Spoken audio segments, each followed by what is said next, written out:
Good afternoon, everyone, and welcome to the Finance and Audit Standing Committee for Monday, May 8th. We are meeting today on the traditional territory of the Squamish Nation. Before I have a motion to adopt the agenda, I'd like to propose that we move item 4.3 to our first item of business. And if that's okay with everyone, someone will put the amended agenda forward. Moved by Patty, seconded by Doug. All those in favor? Opposed? Motion carries. We have minutes to adopt from April 11th, Finance and Audit Standing Committee. Moved by Peter, seconded by Susan. All those in favor? Opposed? Motion carried. Any business arising from those minutes? Seeing none, we will move on to business. So first up in our amended agenda is Ben Timoshenko, our Technical Operations Manager. And he's brought gifts. Good afternoon, everyone. Thank you for having me.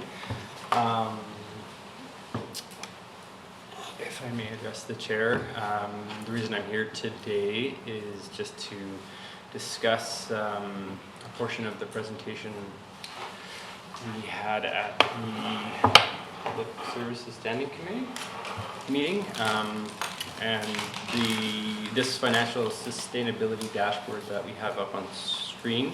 The conversation we had was about the information presented for our 5-year average capital reinvestment versus replacement value graph for our water system, essentially showing that we were reinvesting 0.5% on a 5-year average of our cost to replace the entire water system, and that correlated to around a 200-year replacement cycles. So that caused me to go back and rerun some numbers and try to figure out where the heck I went wrong. So this is, as you all pointed out very well, incorrect. And the reason for that was it's a 5-year running average and we only have 3 years of data. So that dashboard is calculated automatically by the benchmarking initiative for us, and because we only had 3 years of information in, it gave me an incorrect figure, and I didn't check it before I brought it to this meeting. So our actual reinvestment rate is about an average of 1.1%, which is in line with generally accepted asset management practices, and puts us at about a 100-year replacement cycle. Are there any questions? Where would that end up then on that graph? Is that putting us towards the green or still in the yellow? So green starts at 0.95% investment rate. So yes, into the green, and if we look at the median value there of, so there are 45 municipalities across Canada that are participating, it puts us above the median value by 0.5%. So in general, doing a above adequate job compared to the group. Thanks for coming back. Doug. Thank you. So, and I remember this coming up now, but I was under the impression, I mean, one of the reasons we're in a replacement mode right now with our water system, for example, I remember this from my first term on council, is they had about a 50-year lifespan, the infrastructure, and we're nearing or past, in some cases perhaps past the end of that lifespan. So even 100 years actually seems a bit long to me. I mean, do we really expect they will last that long? Or is this newer types of pipe and so forth? Or That's a tricky question to answer, partially because it's not only pipe that is included in these numbers, it's also different assets such as reservoirs and pump stations, and depending on the asset they have different lifespans. So that's really a question to be answered through the asset management planning process, I think.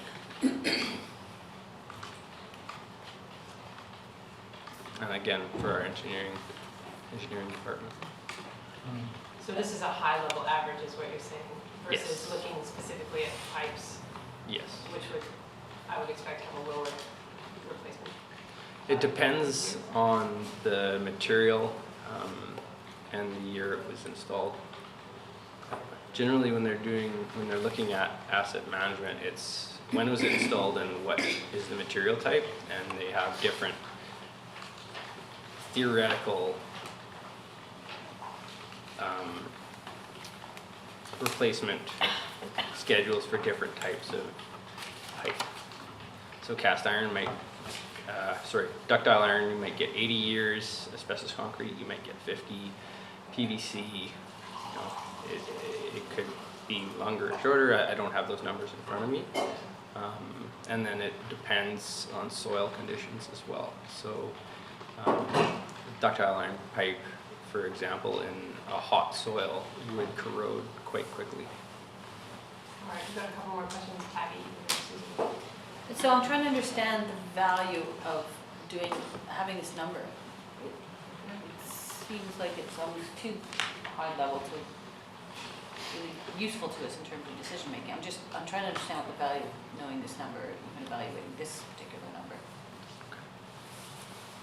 Is there? Usefulness? It gives us a barometer of what we are contributing to replacement and where we factor into the best management practice as set by other communities across Canada. Whether that's valuable to us specifically, I think is up for debate. This is one of how many measures in this whole benchmarking system? Depending on the module we're participating in, 600 and some. Do you want to follow up, Patty? I can see it being valuable if you're actually comparing apples to apples. You know, this is for pipe, this is for reservoirs. But when it's all mixed in together and really everybody's system is so different, I'm not sure how, I just don't want to be distracted by a number that might not actually be giving us a good barometer of anything if it's almost too high level. Well, I think from that very high strategic level, what it's suggesting is that even at 100, as Councillor Race has noted, even at 100 years, we might not be quite where we need to be on an aggregate level. Agreed that to really get down into reinvestment levels does need us to look at more individual components and then aggregate that. But at a very high level, what this is suggesting is that we're higher than the average, but you know what, we might not quite be high enough. And again, we can factor that into our long-term financial models if we think that we need to sort of increase that from 1.13 up to. We can also set targets with this and see then if that's turning that dial to where we want it to be. So from that, I think it's a broad planning tool. I think for a detailed planning tool, we've got to break this thing down into its component parts.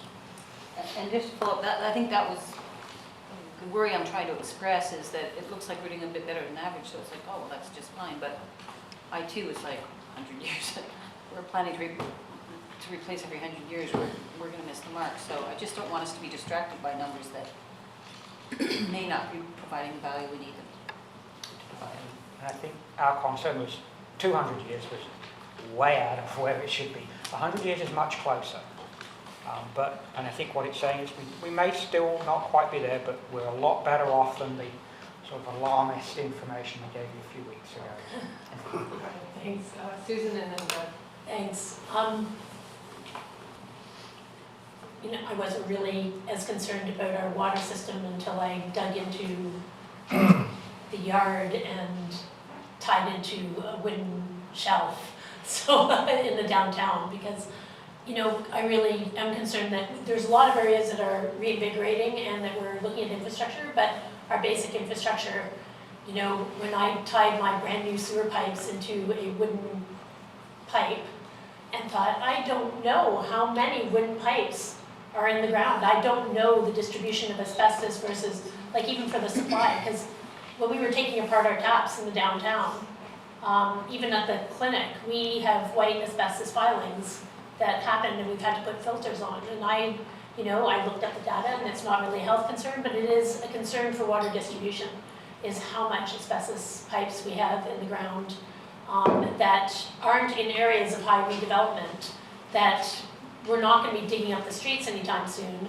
So how are we going to access renewal of that infrastructure if we're constantly waiting for roads that have been paved over top consistently. As well, I'll just add one more thing, is that we talk about water distribution starting at where we collect the water. I still have concerns, and I brought this up before, about our natural assets. We rely on glacier-fed water distribution, and we have a receding glacier, and it could be there for 5,000 years, it could be there for 100 years, but with climate concerns, it is receding, and we know that it's receding because we've been taking pictures of it receding, and we don't know how fast that recession is. And if it is our water supply, there are it's not a problem, there's other aquifers that are large within our district, but they're being permitted to other people when we should be looking at at those different distribution systems as possibly a future water system. So I think we just accept the natural asset because it comes into our house when we turn the water, but we don't look at the infrastructure as starting at the natural asset. We look at it at the distribution center. So I would like to understand our natural assets a little bit better and know that we have enough water to feed a growing population for the rest of and that we're putting appropriate amounts of money and savings into understanding that distribution system, starting at the water distribution center, which is glacier-fed or aquifer-fed. So can we start with the first question around how we determine how much of each type of pipe is in the ground, and what's the strategy when it's an area of low development potential in the short term? Well, sorry through the chair. We're developing, as time goes on, our understanding of the assets in the ground is doing nothing but grow. Sometimes it's a matter of we don't have as-built, so when we dig it up, we find out what we have. Anything that's less than 20 years old is probably pretty well known. The rest of it is reasonably well known. Some of the very old stuff is, we know what it's there, we know it's there, but we may not know exactly how it was built or what condition it's in. So I think from an asset, sort of an inventory point of view, I think we have a fairly good, from an asset management, the water master plan, from my reading and from my discussions with Mr. Ralston, is he's fairly confident that that's a fairly good, robust look at where we need to be in terms of replacement and new infrastructure. With respect to the future of our water supply, again, the water master plan was as reasonably as it can. It doesn't have there isn't a huge concern that there's a substantial risk there, given that the amount of precipitation falling in the basin isn't understood to be changing substantially. It might be falling in different. It might not be snow. It might be more rain. That will reach and recharge the aquifer. So from that point of view, the predictions aren't that we're moving into a substantial drying period. There's substantially less precipitation. It's going to come at different times and in different forms. So from that point of view, I don't think there's a serious concern in the next 100 years that our water supply is under threat. But And I just want to save the discussion about natural assets for another meeting, because it's finance, not a committee. We're just doing this little update here to bring updated information, so we'll keep on talking. Did you have a follow-up? No, this is a finance and audit committee meeting, and natural assets is an important discussion. But it's not on this agenda. Yes. Did you have a follow-up question? No, I'm fine with that. Thank you. And I think Gary related is sort of where I was going with my comment, because I'm focused on, well, I guess one of 600 indicators, but for me the value of these is to guide future decision making. Future budget decisions are one of the values of it. And so focusing on the water system as an example of that, what I would hope that this would do, that plus the asset management plan, would say that at the present rate, maybe we're the same as the Canadian average. Everything I read about the Canadian average is that it's way below par, and everybody's in an infrastructure deficit, so we don't necessarily want to tie ourselves to that. But it would guide decisions in future budget meetings about, are we replacing enough each year? And and the benchmarking would help us determine that. So to me, that's the value of this. And so, 100 years, I mean, that's just I'm not the engineer, but common sense tells me that that's a long period of time. And like anything else, as has been pointed out, it's like amortization values. There's different for all kinds of different classes. You can break that down all kinds of different ways. But I think that's what we want to kind of do with this stuff, is get to a point I'll just focus on the water pipes for a minute. We want to know that if this stuff has a life expectancy of 75 years, then it doesn't make any sense to have an amortization period or an investment period of 100 years. So I think we want to kind of tie the two together for these various classes. That to me is the value of this. And so I'll leave that with you, but I think if we're going to go forward with this, then I think we do have to tie it to these different assets. And if we see that there is a deficiency, then I would hope that it would come back to the budget process, and staff would bring back a proposal to perhaps spend more on water pipe each year than we are presently, just as an example. Christine? So just a couple of comments on this topic in general. First, Mr. Timmons here is, or Mr. Timmons, wrong man, Mr. Kinshenko is essentially working with province-wide metric, province-wide, Canadian-wide, It's a sort of national standardized program. reporting.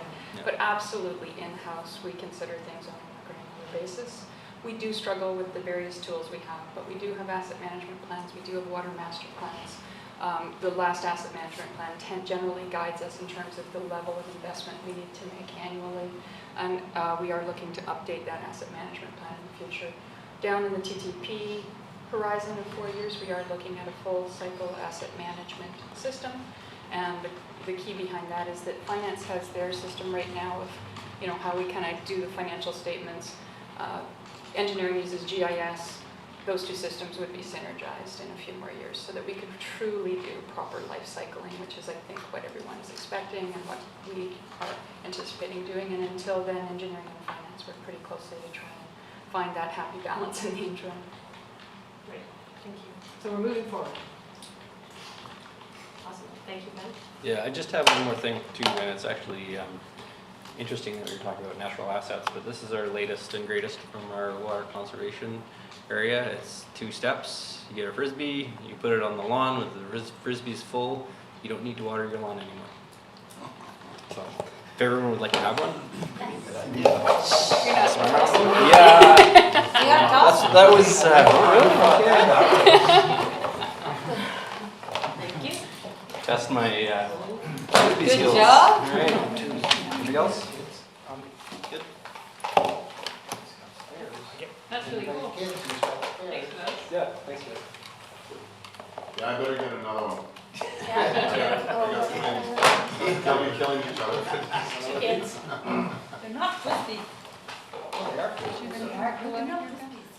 Well, they're frisbees too, right? There. They fly. There's flies in the frisbee. Thanks, guys. They're actually a bird feeder as well. As long as it's up high and it's not a very attractive tail. Okay, we're going back to 4.1, and this is our budget process review. So everything you experienced during this year's budget process, whether good, bad, or neutral, this is our opportunity to provide that feedback to staff so that we can continuously improve our budgeting process, which of course will start all over again. It hasn't already. Ow. Ow. Ow. All right, so I will hand it over to you, Christine. Thank you. Just be right with you.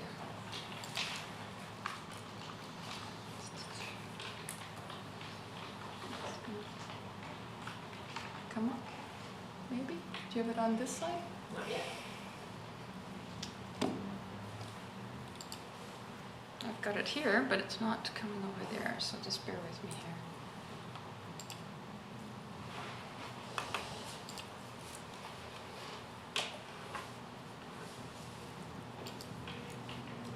Is there a trick to this? Yeah, you have to pick the keystrokes that tell it to identify. I've done that. I've done F5, and it went there, but now it's coming back. Did that. Some extent. I went extend. Oh, tap, just give a quick tap, Sarah, to the laptop button, just quick So tap, we should tap. really go to F1, it should come up, which it did a minute ago. Just hold on. No, it's not Oh, coming hang up. on. Sorry, bear with me.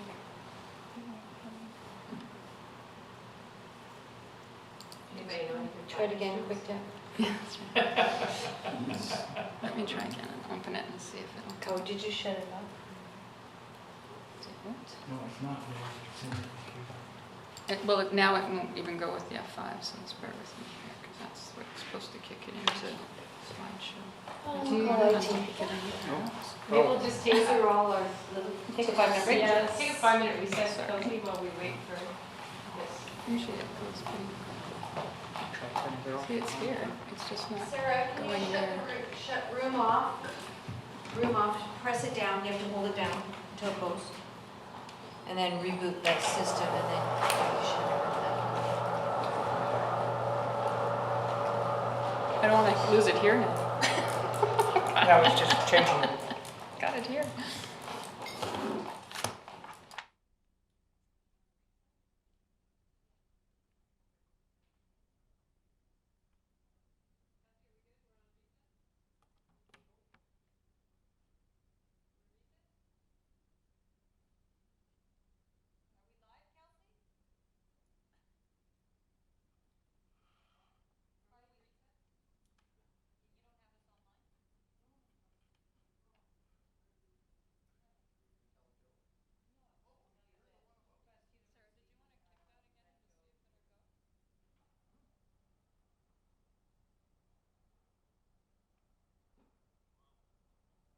Okay, we're back.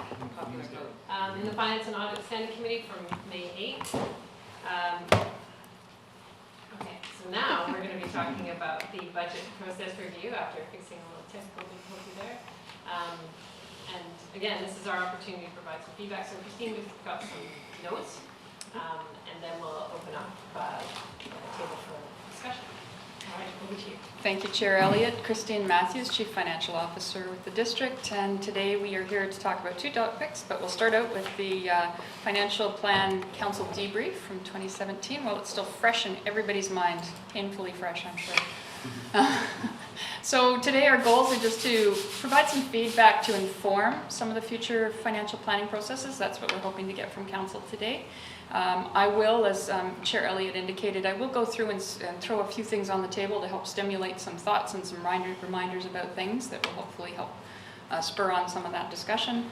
And then through that, we also probably need to talk a little bit about how the context for 2018 might be a little bit different for us from a resource and capacity specific viewpoint, just to help guide in terms of what that process may or may not be able to be for 2018. Okay. So just a reminder that in theory our planning cycle is that we obviously are heavily driven by our council strategic plans. So we generally like that to go first. We also use master plans, those are the asset management plans, water master plans, liquid waste management plans, various plans around the organization. We use those to feed in, and then of course we have operational and regulatory requirements that we always have to feed into the budget planning process.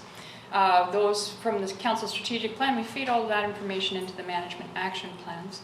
And we use the public input that we've heard through the year on all of those various aspects to help guide the preparation of the action plans. And in a great world, a perfect world, that would all funnel down and then guide our financial plan. The problem is when you get down to the financial plan, we sometimes run into some of those financial constraints and we have to bounce back and forth between the two and come to something that's reasonable and that we can balance all of those various aspects. In 2017, we started the business casing new initiatives, which is part of our guiding principles. Council only saw it in tidbits for the 2017 financial planning process. Again, our guiding principles are that we would have all larger projects requiring a business case, and what we're doing is basically applying that to anything new. So where we have master plans, liquid waste management plans, and other well thought out documentation as to why we would go for a UV disinfection plant versus some other type of sewer infrastructure. We don't redo that with a business case, and we believe the business case has been done and that the plan has been adopted. However, if new initiatives come up and they're of a significant dollar value, we do look at those and go, you know what, we need to business case that. Does that make sense? Does it look, does it make financial sense? Does it make social sustainability sense? There's aspects that obviously don't fit into the pure financial modeling for business casing that you might see in other places, but those things are taken into consideration. This year we did actually make a standardized template for the organization. It's mixed reviews. It's hard to sort of structure every project into them, but we are moving towards that. Just a reminder too that not only do our guiding principles suggest that, but also our audit management recommendations were that we apply business casing. Where again we can really benefit from having our strategic planning sessions out front is that if emerging issues come from the council table, we also have time to potentially business case those before they come forward to you in a budget scenario. If those come to us during the budget process, that's very difficult. We don't usually have the time and the resources and the information necessarily to properly ground truth those and make sure that they also make sense. Just a reminder to council about some of the schedule that you would have seen. There's lots of stuff going in behind the scenes in the background. But last year, you started your strategic planning sessions in February and March. In July, we started the internal budget development. By July 2016, we had brought that back out to council just to confirm what the process would look like and ensure that it was meeting council's needs and requirements. In September, we came out and did an action plan review, and we also talked a bit more about some of the strategic plan and how we might approach public engagement. In October, we talked again about a little more about the public engagement piece and whether there was any key things that council wanted to go out and specifically ask about. We would really love to see that public engagement piece push back more towards the strategic planning area so that it can feed the management action plans in an ideal scenario from a staff feedback perspective. The SLRD submissions came in October. By November, we were in front of council with the utilities, which was great because we were able to set utility rates. This was the first year that we didn't have a 5-year plan as to what the utility rate step up would be next. So it was great to get in front of council and get some decisions made about utility fees. So that schedule worked out quite well. By December, we were out to council with the general fund budgets, and then carried on working through that through January. On both general fund and any tweaking of the utilities. And by January 31st, we were at a public meeting with a basic plan. There were some post-meeting adjustments, and at this point, we were still very much on our budget that we had originally put out in July for council's consideration. In February, we did some second thought. We had some really volatile assessment rates. And that had everybody a little bit concerned, rightfully, that there could be a fairly big influence on budget. And so we sort of basically slowed down the process at that point and waited until we had some property tax numbers for the revised roll.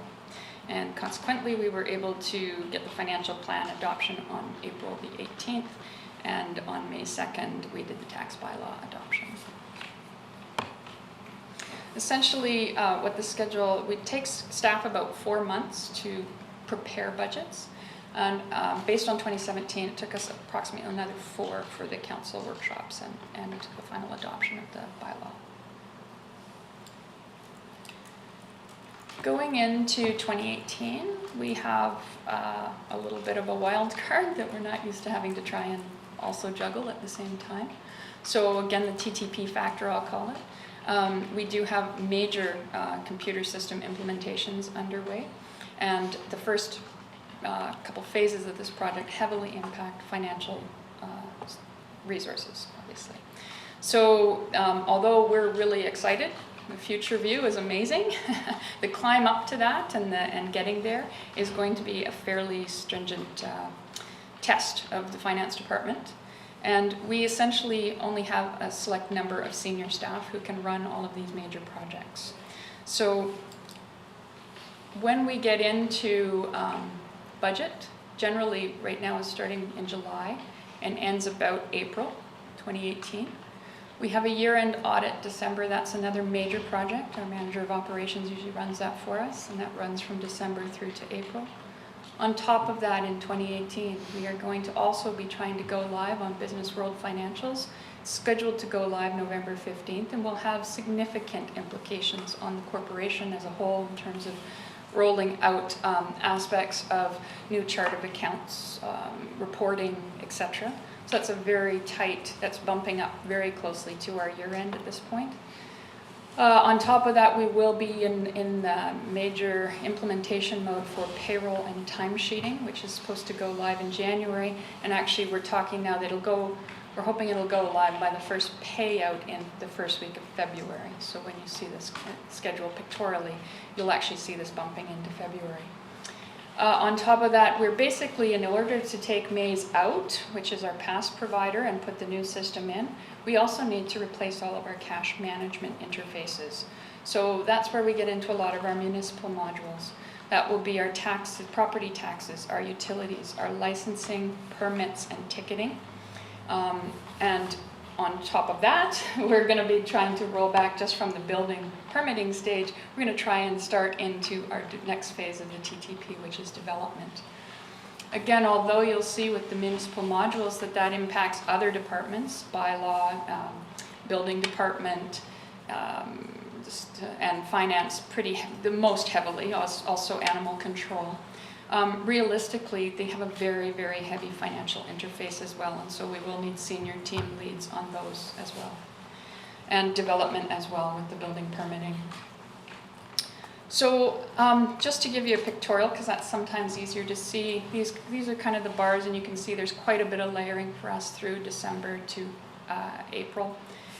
And the reason I'm sharing this with council is that we pride ourselves on being able to spend a lot of time with you in budget and to work through those things. But as you can see, our time frame for that is going to be really, really challenged. And where we struggle the most, frankly, is reproducing materials for workshops and trying to get things clean and perfect for public distribution. And that takes a fair amount of our resources. We essentially now have a manager or a financial analyst dedicated to budget for about 0.92 FTE every year, just to run that machine. And that's irrespective of all of the resources that we have around the building, because budgeting is a corporate-wide initiative. So a lot of our senior management team is also tied up very heavily through that process. So for 2018, it's also going to be council's last budget term on council. And although nothing's really changed for this council, I think you've always been very focused on achieving strategic priorities. We've always had a really close eye on ensuring financial stability for the future. And definitely we're always weighing up and trying to balance all of that against affordability for the taxpayer. The reality is for 2018, though, it's going to seem even more critical and more scrutinized than ever before. So we're going to have to be balancing all of that. For 2017, just to recap on some of the financial sustainability issues that we were trying to achieve, we wanted to do 1% to reserve contribution increase. We ended up removing that, and again, trying to balance affordability and make sure that our tax rates were in things. We were up to already 1 million annual contribution to capital. We'll talk about that sort of a little more in the next segment in terms of how we're sitting in that regard. But we ended up removing that to try and make sure that our affordability targets were met. We had planned to increase the direct contribution to capital when we started out in July. Those sort of some of the key things we would try to do. The target was to go up another $250,000. We achieved about $60,000 of that in terms of increasing our direct contribution to capital. In terms of threshold for borrowing, we were trying to meet a minimum of $300K before we went to borrowing. We did pretty well on that. We just about made it. We ended up bundling about 3 fire projects in the 11th hour, again balancing that affordability question, and took those to short-term borrowing. Capital funding envelope. So the actual amount that we contribute, just to talk about borrowing. Borrowing for the general fund was estimated to be about 1.88. We ended up going with about 2.9 million, and that includes the 1.4 million for Newport, which is sometimes a bit difficult for us to with this SODC lands or the oceanfront lands, it's going to be a little bit difficult in the next little while to stay truly on our year over year, because there are going to be a few more spikes in our borrowing requirements as we go through. The major one is the roads project that's underway right now, and it's being phased out now, so we'll see that hitting us less substantially in the future. With the utilities, the new borrowing is 2.5 million. With the community works fund, we had targeted to do about 600,000. We did about $751,000 worth of community works draw to make the capital plan work. And from the equipment reserves, we had budgeted to do about $1 million, and we came in at about $1.2 million. So, sorry, the black figures are the capital funding targets we'd given out to the departments, and the red numbers are what we actually got through budget. So, making some sense? Question, Susan? Yeah, I'm just thinking of the short-term versus long-term borrowing and the interest rate considerations, and how all of that, when we go over what we expect to borrow and we end up paying interest on the amount. I know we have a fantastic interest rate, but how does that factor into our budgeting as well and get us to the threshold faster because of the interest on borrowing? So our interest rates are very favorable right now for sure. And although we budget to borrow realistically, we end up not achieving the entire capital plan. So our borrowings, I think, are staying within our capital funding targets year over year. We're doing well there. And again, in the next segment or the next item, I will talk to you more about how are we doing with borrowing, how are we doing with reserves and accumulated surplus. So I'd love to revisit that if that's okay at that point. And then the special project envelope was another target we'd put out there. And again, I'll talk about this a little bit more in the next segment in terms of how are we doing financially. But we had targeted, over the last couple of years, management has essentially targeted about a $650,000 envelope. And again, I'll talk to you about that, the trends in that further on in the agenda today. But essentially this year we made about $486,000 of direct taxation funded projects, okay? And one of the reasons that's a target is that every year we do have special projects. They change, they might come and go, but essentially we're trying to stabilize the tax rate as per our guiding principles.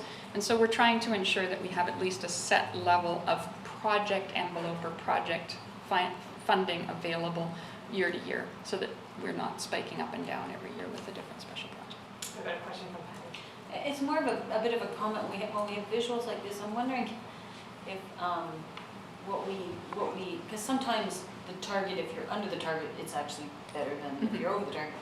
I wonder if we could do like green, yellow, red. Like if we didn't hit the target, it's red. If we did hit the target, it's green. If we're, we did well, but came close, maybe yellow, just so we can look up there and see it right away. Where it's a positive target that we had or not. Because just looking at it, it's hard for people to understand if was it a target that we want to exceed that number or come in under that number. Right. It's just no, it's great. It's great feedback. I will take that away for sure. We're pretty much over on all of them. But it's over good. Red, oh, I see. That's the question that Patty's asking. And for communication, for the just community as well, is to understand. Sometimes a target is we want to get there or above it, and sometimes a target is we want to keep below that target. But at a quick glance, and if you don't know budgets really well, it's hard to understand if we've achieved our targets. It's more of a communications tool than anything else. Yeah. No, I think that's a very fair comment, and I'll take that away for sure. I think to Councillor Pryor's comment, in theory, all of these essentially are below our targets, or we didn't quite make our targets this year in terms of financial sustainability. I'm going to talk to you later about, I don't know that we're not doing well in the bigger picture, otherwise I probably would have fought you more at the table here. Because I think overall in the 4 years you'll see that we are making some good progress in our capital and our financial sustainability. So we, although we might have taken a bit of a step back in some of these areas this year, or not progressed forward the way we had anticipated or put our lofty financial goals out front, I still think that we're doing well overall. So. And just to clarify to the borrowing utilities, I wasn't very clear when I went through this area. We had put 5.5 million in there because we understood we were going to need to do a major solid waste project. That would normally not be the target for our borrowing, but we thought that we would need to do the vertical landfill expansion, so we tried to provide enough envelope for the department to viably do that, and recognizing that it would probably be an unusual spike in our borrowing hit. And in fact, we are phasing that out more over 5 years than what we did when we put the funding envelopes out. So just getting the ball rolling, here's just some thought processes to kick out for you. In terms of length of process, if council wants to think about how that's going for them, if it's making sense. Length and timing of the workshops. So did you like, we tried to set aside sort of a full day for workshopping and dedicate it to the day. Is it too long, too short? How's council feeling about that type of thing as we go into 2018? We'll try and guide that accordingly. Whether the materials provided were useful to you, helpful, whether there's things we can do differently to make that more effective. Effective ways to stay on our targets, some of our financial targets. Are there key ideas that council would like to bring to the table of how we can help you do that better? And again, that comes back to the key things. Are we meeting the strategic focus? Are we staying financially sustainable in the longer term? And are we remaining in an affordability target for our ratepayers? How is council feeling about budgeting without the revised role? So we've pushed everything earlier in the year to try and achieve a financial plan earlier in the process.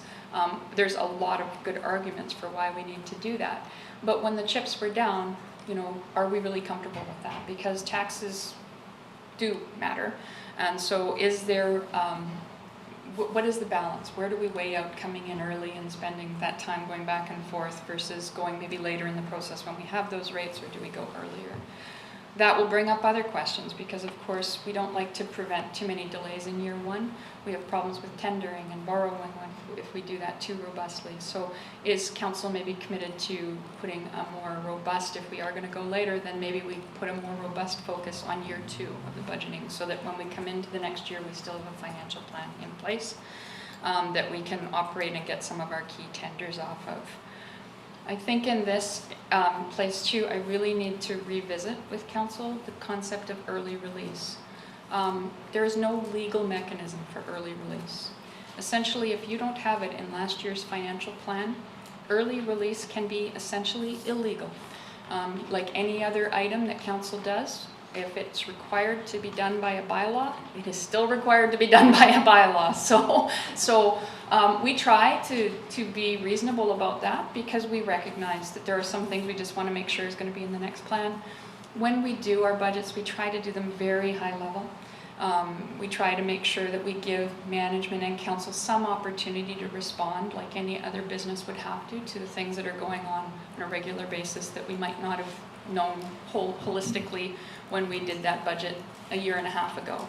But essentially, there is not really a true early release thing. If it's a new initiative that we didn't contemplate in 2016 for 2017, for instance, then technically we're on the wrong side of that. So I just want to caution us to think about that too as we're deciding what is the right timing for our budgets, where are we comfortable. And just a reminder under the community charter, so that's 173 says that we are required to have all expenditures in a financial plan and all the funding sources for that are required to be reflected in our financial plan. And under section 191, a council member who votes for a bylaw resolution authorizing expenditure, investment, or other use of money contrary to this act or the local government act is actually personally liable. And your out is that you rely on us to tell you that, and that's why I'm here telling you that. So gonna rip that carpet out from under you. Make sure I'm telling you that we need to be cautious with that. So hopefully we'll never bring you something for early release that you can't say early release, which is usually goes through me, and I look at it and I go, okay, do I have a bylaw that would support that? Might we have to plug and play or take something out? But does the bylaw framework essentially support us asking council to support this ahead of time or not? So those are some of the things that I'd like you to consider as we decide timing and things that, and also ramping up and getting, not effectively taking a full quarter out of our year before we can start key initiatives that might be time sensitive. And finally, what are your expectations around business case? Are we meeting those in terms of going after the new initiatives and higher dollar values, or are there things you'd like to see business cased more and more robustly? Also, in terms of length of budget, how long is our memory, our collective memory? We do a lot of this work up front. In the early workshops, we talk to you around capital targets, financial sustainability targets, things along that line. 5 months later, I don't know about you, but my mind's not crystal clear on that stuff anymore. I'm sure it can't be for you with all the things that you're barraged with. So the longer that process goes, sometimes the harder it is for us to remain with our priorities and really focusing on the things that we set out to do. So with all that in mind, I'd love to touch base with council and sort of throw it over to you and tell you or ask you what you'd like to do. And I'd also like to just share with you from a staff perspective of what we thought went really well. And so I can do that first or second or whichever you prefer, but I've got a question from Ted. Okay. Well, a little bit ago, you were mentioning our process starting earlier, just finished up on. And I know I've been in, I guess, 5 budgets. And it seems like I supported starting it early, like we were going to do an early, get at it earlier so that we could finish earlier. And did I kind of hear in your conversation there that you thought maybe we shouldn't be starting too much earlier? Is that what I got out of that? I mean, I thought I heard, oh, you didn't really like us starting too much earlier. so through the chair, I actually prefer you going earlier, but it is a trade-off. Because if you're going to go earlier, I'd also prefer you pass the financial plan in February, which is what we had originally targeted. But respecting that, once we try to get our ratios established in terms of tax distribution, and once we're comfortable that your financial plan essentially fits within the targets of a revenue increase, beyond that, unless council's very serious about reducing that after the fact, or have some set ideas of where we're going to reduce that after the fact, there is a good argument to do the financial plan early and wait for the tax rates. There is a lot of things we're able to kick off and do and organize, get the tenders out, get the borrowing up and running. So, and just get our crews out there and get it done. Yeah, Is that not it? yeah, I just didn't quite understand what you got it now. Yeah. Alright. But I do respect it was very difficult. The assessments this year were very volatile, and I think realistically they will be again for a little while. So I certainly sympathize with having to balance that. We've been under a very different or unique situation recently. So council, Christina asked, do we want to hear what staff think went well, or do you guys want to weigh in about what you think went well first? I'd rather have Doesn't matter. Okay. So from our perspective, we were pretty excited that we actually, and from the CFO perspective, because I'm kind of watching how the organization's operating, I was really excited about really seeing that step down. We actually started at the strategic plan. It did drive action plans for us internally, and we did form a financial plan with those things absolutely in mind. I thought we did that the best I've seen in years that I've been here this year. So I was really pleased with that. I thought we had really strong management support for vetting the budget and making sure that it came to you with some really thoughtful processes behind it. So again, I was really pleased with that. I was excited that we actually had the introduction of a standardized business case in case that, instead of everyone kind of doing their little thing on the side based on their project, we actually rolled out a standardized business template. It's not perfect by any stretch, but hopefully it brings enough elements that you're actually able to look at a project and see the same elements coming through depending on whether it's a service level change or a special project or capital project. So I thought that went well. I was very happy to see that the utility budgets went in, fees were set, and essentially council stuck to those utility budgets. And until we threw you a wild card in the 11th hour, I thought the utility budgets were pretty well sussed out, very, very much so, pretty well by the time we went to the public in January. So I was really happy about that. And that allowed us to pass the fees before the start of 2017, which there's competing thoughts on whether that, but generally we don't like to set fees retroactively. The law doesn't really allow us in most other circumstances, and because we have monthly ratepayers, we really value getting those utility fees out by December 31st. So again, those are some key things I thought went really, really well. Just personally, I felt like the council gave us a lot of energy and a lot of thoughtful process and really thought through their strategic plan and how that connected with the budget really, really well. So those are some of the things I saw. I don't know if any of the other management team wants to comment, but I really found those things to be done extremely well this year. Yep, Robin? And, just from my perspective, I'd agree with everything that Christine says, but I really want to emphasize that having a strong council strategic plan in place helped us when we were prioritizing. There was very little disagreement about what was being put forward because we had the strategic plan and those initiatives already in there to tie projects back to. I think that it helped us to line things up and add things up. So it was good. That was from my perspective. Thank you. Gary or Jeff, any other comments? I don't think I can add to it. It was my first time through the process, and I thought it moved fairly smoothly, again, from that strategic perspective to then, hearing the feedback from council, and we ended up with a good result. Using it as an evaluation tool. And you survived. And I survived on that. I'm You're here. still here. Okay, Christine, shall I open up? Please. All right, Heidi. Can you go back to the page before you kind of outlined? Yeah. So I want to dig down on this early release of funds thing, because particularly on some big capital things, the odd hire, I think we did too many hires early this year, but the odd hire if it's a real strategic priority. But I want to do it within the context of the legislation that governs it. So how can we make sure that can we pass a 5-year financial plan in January, and then should it need amending, release funds legitimately through, should it need amending in April, we can go back and amend it in April? Is that the best process?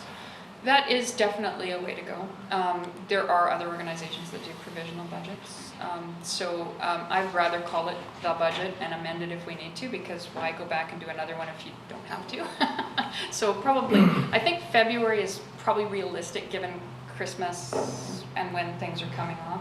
The other thing that sometimes causes some toughness for us is if a council's in transition. So one council's going out and one's coming in. We generally need till about February to really get the new council in, get them back up to speed, and get a bylaw through. 2019 will be, yes, tough. But absolutely, I mean, if we really hit the wall and something dangerous came through that we're like, no, we definitely have to go back in and amend, we can amend. The legislation does allow us to do that. I kind of felt this year that we got, every couple meetings we would have a request for early release funds. Some of them were driven by the strategic plan, some of them were driven by internal personnel or whatever the issues. So I just kind of felt like it was like almost used too much this year. And so I want to make sure we're doing it legitimately. So if we can maybe aim to do we can call it the final budget, but basically the first draft of the budget, approve it, clearly articulate with council which ones, instead of just coming in, oh, can we do this one early, can we do this one early? Say, these are the 5 things that we want to get underway, these 3 capital projects and these 2 very strategic personnel positions. And not sort of come in with the, oh yeah, by the way, can we do this too? Because I kind of felt like we did that this year. Yes, I think there's truth to that we kind of asked the departments to hold back and wait and not bring you early releases because we were still on schedule. And we looked like we were going to have it by February, and that's pretty reasonable. I think most municipalities would envy that delivery date, frankly. We got hiccuped because of the role. Because of the role, yeah. There was some definitely strange things going on in the role this year. There's no doubt about it. I mean, I'm not sitting here passing judgment on this one. I honestly can understand where council's concern was this year. But year over year, I would prefer we pass one in February. If something radically changes and you need to go back and amend, then we go back and pull a project out and amend it. I think that makes more sense, frankly. Thank you. Yeah, just on that point, because there are, in my mind, there's several different types of things that would justify early release and contracting and the bidding and the construction, because that's seasonal, and us making a decision is just the start of a tendering process, et cetera. So, I mean, the shovel doesn't hit the ground the next day. So those things make absolute sense to me, to be able to facilitate that. And it's almost probably more than not with construction and tendering projects that you would want to get that started as quickly as possible. So if we have to go back and amend, we have to go back and amend. Generally speaking, I'm looking at that list of things. I was generally quite happy with it. I understand the issue with the role, but to wait until we had the role would really put us behind the 8 ball into the spring and sort of defeat a lot of the things we're trying to accomplish. So I think it's inevitable that we're going to be starting without the final role, and hopefully get, in this year, I know it was kind of quirky, but looking back on what we had to change, I mean, it was less, I think, than 1%, just going by memory. I mean, it was a relatively small thing. It kind of causes a little bit of last minute grief, but it was a relatively small thing in the overall context of the budget. So I don't think we have a choice except to start early. Otherwise, we start this thing off in February or something, and holy smokes, I go for that. The challenge I had for myself was starting the thing off with business as usual, coming in at something like going by memory again, about a 4.6 or 4.8% tax increase. And for the last couple of years, revenue increase, I think, yeah. But for the last couple of years, we've had this notional thought of 5% as being kind of what we're prepared to put onto the taxpayer. And so right off the bat almost, we were almost underwater right away. And I don't know the solution to that. I know last term we went to staff and we said, bring us back an initial budget with a 0% increase, which I know created a lot of work, and you were part of that. And it's difficult to do and required a lot of decision making. I don't know that we want to get to that point every year, but to have more options, I think right off the bat would have been helpful for me. And so I'm kind of thinking out loud, but if you come in with that kind of business as usual budget, or here it is with the inflationary increases built into it and so forth, and give us in addition some options for cutting back a couple of percent, because then it makes it more difficult. If you don't do that, then it's really difficult from my perspective to go into and consider strategic plan, new initiatives, etc., the things that we're kind of personally invested in. So that was my only, coming out of that process, that was the only thing that I thought, gee, that was sort of the wrong place to start the discussion off from almost. And if I may just comment on that, and I'm going back a long way in my memory too, so bear with me. But I believe the 4.6% is a little bit misleading in itself too, because the debt service from last year gets rolled in. So that right out of the gates usually puts you another 1% up, right out of the gates. There's nothing we can really change there or do differently to make that different. And of course, we're always impacted by the labor contracting, which, as you know, has an inflationary component to it. Having said that, though, there were other things that we did end up trying to roll back or take off the table for you. One of them was that we had incorporated a lot of these targets right in. So the 650 special project envelope and those types of things, we had already tried to sort of feed that concept into that. So even though it's, it's maybe not the total bare bones existing, so we can bring it probably a little more broken up for you as to where that bare bones level is. May be helpful. But out of the gates, it's really tough to get around the fact that 45% of our budget is labor, of our operating budgets are labor, and if they go up 1 or 2%, that's looking at about 0.5% right out of the gates. And then our borrowing very quickly goes to 1%. Just if we were to go with, I think we talked about a $4 million level last year of borrowing, right out of you're going in with 1% next year above, because debt service isn't. Has to roll out. So there are some challenges for us. And I think if, from my perspective, and I think probably from management's perspective, if we had some concepts or some conversations around where you might be prepared to have existing service levels dropped in the strategic priority session, that might help guide us to bring you a more balanced idea too. Because we're often grappling with we talked about all the things we want to achieve and where we want to go next, but we don't usually talk about where might you want us to review our services in a more robust way. Again, really looking to the other managers to pipe up if they have some other concepts or ideas around that. But speaking to Councillor Grace's options, bringing those options, that's what Just to follow up on that, and it might be helpful, actually, I hadn't thought about that as part of the strategic planning session, but that might be a good idea, because I hate as a councillor, and even though I've now gone through a whole bunch of budgets, I've had this difficulty each year, making cuts without knowing all the ripple effect of it. And that's why we went back to staff to bring in the zero budget. Presumably they would cut something and understand the effect of that, rather than us trying to wing it in a council table in the middle of a public budget discussion. So it might be good to have that. That's a good idea, because key to that, in my mind, is getting a handle on the ripple effect of some of these things. And some things you can cut and there's no impact, but other things, as you know, sort of go through the organization. So we have to understand that. I think if I, I'm just mindful of time because we have the conversation to have after this, and everybody wants to provide input, so.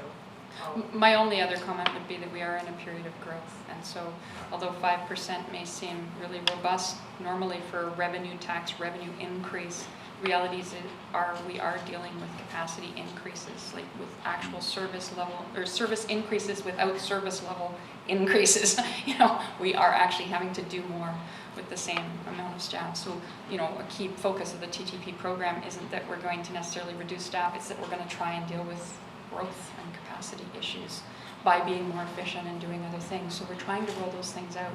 We went and did the, you know, the exercise of taking back. We've done those a couple times.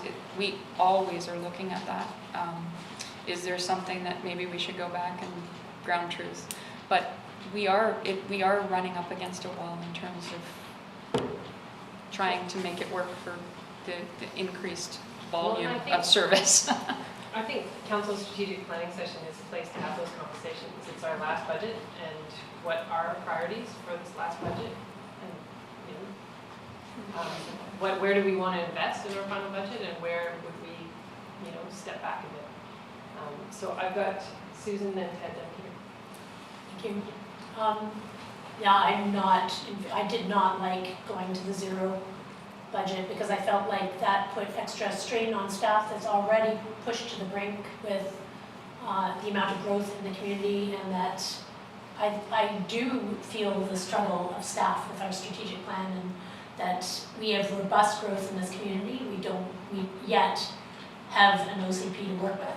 So most of our decisions have been made outside of OCP decisions and community input, which for me is where I thought staff did an amazing job of bringing us everything we asked for. Everything that we, you know, if we had a notion about something, staff literally brought it the next meeting with financial preparedness and the numbers that we needed to make good decisions. So I really appreciated that aspect, but I struggled to work outside of public input again on a regular basis. I feel like we've passed a lot of notions like the IAP2 concept, and yet I really haven't felt in the last year that we've had a ton of public input, even though it's been offered to the public. It's not necessarily that it's not out there for the public, but for whatever reason, we did not have robust public engagement. We literally had a few people dribbling in for the budget. We went out a lot. I think staff did a really robust job, but for whatever reason, we haven't had participatory access to our budget. Do you have a suggestion? I've suggested every single year that we invest in software, that we do, and we didn't again this year. We didn't get it out there where we had a lot of discussions about it, but it still didn't go out to the public in that.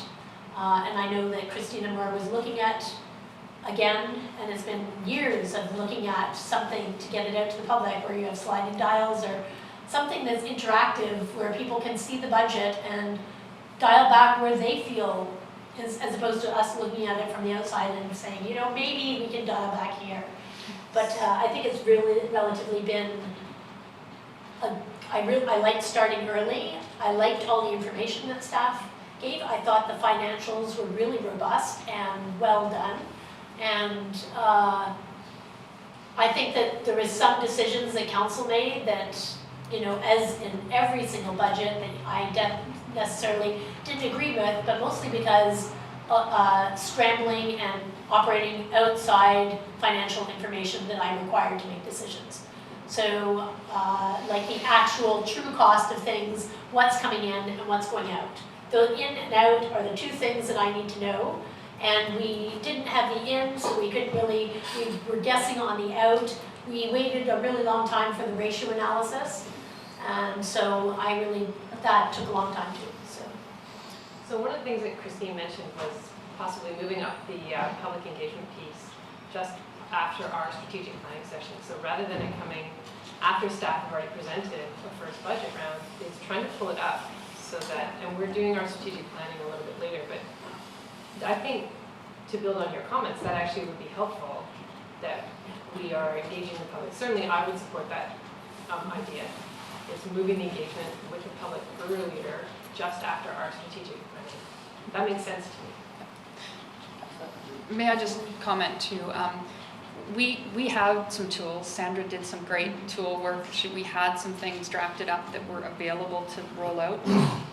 When the smoke clears, we have to know what questions we want to ask people, and you know what are we looking for, and what are we prepared to action when they feed back. So we need council's help on this. We really do. Out of the strategic sessions, we need to understand what are those burning questions you need to know from the public.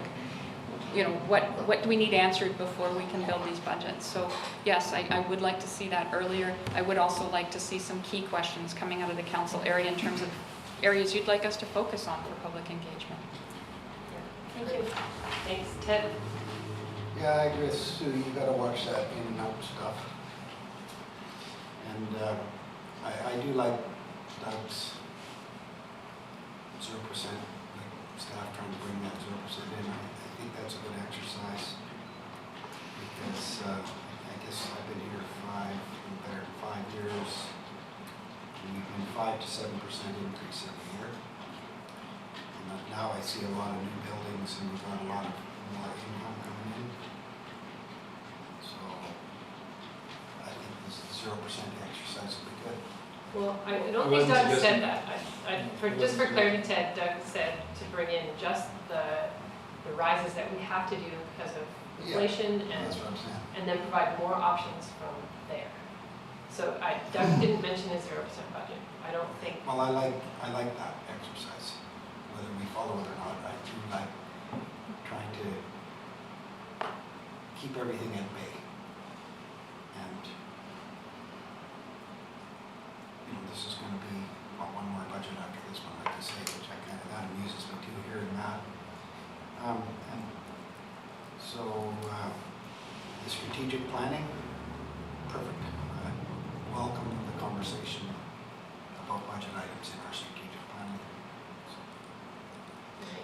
And if I can just comment on the 0% concept, remembering 0% being the revenue increase requirement, right? So when we have growth, that could mean that taxes go down. Nothing wrong with that in the big theory of things, except that you don't want them to go down one year so that they can go up 10% the year after. And that's what we did see several years ago when we did do an actual true 0%. The reserves were hit. The next years after, we saw a significant increase. So most theories are that it is better to stabilize and increase your rates over a term, progressively, small, increments every single year. So I'm just going to leave that. Thank you. Peter. And I appreciate that comment because I think that's one of the key pieces is if you try to drive it down to that 0%, it's a rebound effect coming back again to sort of counter for that. And I appreciate your comment about the presets and dealing with contracts and labor and those other issues because those dictate a lot of what we have to deal with in the taxes. And from Doug's point of view, the ripple effect I think was a big one for me last year when we had the binder, had all the information in because that really provided a deep insight into what that ripple effect is. Just one small item here can go through the entire organization. And I think having provided all that last year, really helped this year to see and understand what those effects were. And I think you guys did a great job this year to work the process.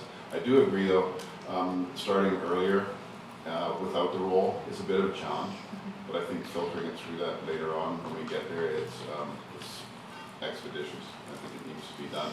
It's a bit of a guesswork there, but I think the juggling paid off at the end, and I think this is probably, out of all the budgets we've done, the smoothest one for me. Patty, do you have any more comments? You're good. For me, I like doing it early. I think that I like the workshop format because I like tackling the things in large chunks on specific topics, like working through the utilities and then moving on to capital and then moving on to general. Because I agree, the longer we moved away from those conversations, it was harder to go back and go, why did we make that decision again? And then we didn't have the staff in the room that could answer the questions that we asked. So we end up sort of repeating ourselves. So I do like that workshop format, setting aside the time. I think for me, it would be great to bring the business case template to this committee so that we can look at it, because we didn't actually see it until it was all filled out. And I think there might be some improvements we could make to it. Certainly, I think we're still struggling with how we grapple with return on investment, especially when it requires a service level increase, or it's, you know, how many years did we really wrestle with that sidewalk machine?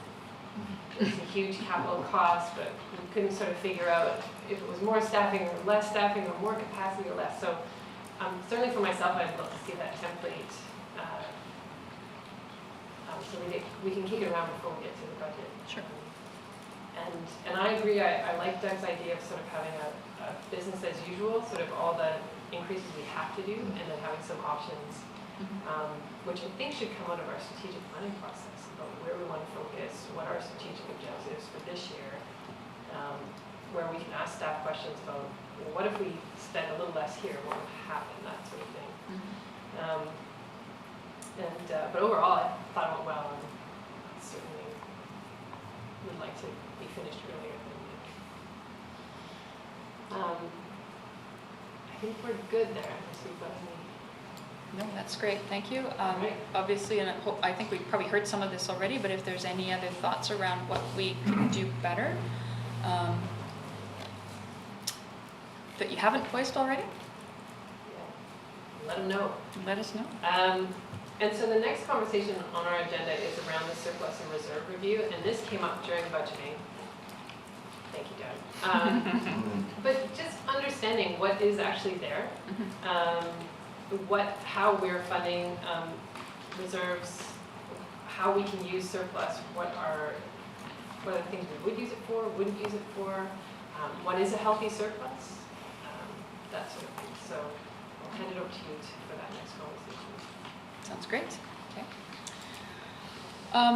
Just as I leave this one, are there any other things you'd like to see us bring forward into 2018 that we maybe didn't talk about, or are you, as we go in for the forward strategic process? plan Okay, discussion. sounds great.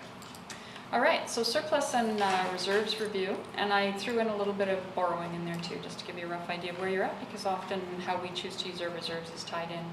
So one of the key things, obviously, we do have our long-range or long-term financial planning guiding principles and policies. We did talk about that last year. We got some great feedback from council. Our goal is to envelope that into proper financial policies. Please bear with us. I think the timeline showed you that we're going to be really struggling this year to produce some of those things we'd like to do while we try and deal with the TTP project. So, but it's definitely on our horizon, and when we can get staff back up to with our senior people back in place, we have every intention of formalizing those more. From the capital expenditure guiding principles, the only reason I'm bringing up this one is that it does touch on some of the reserve information and things that you want to keep in mind as we look at where we're at.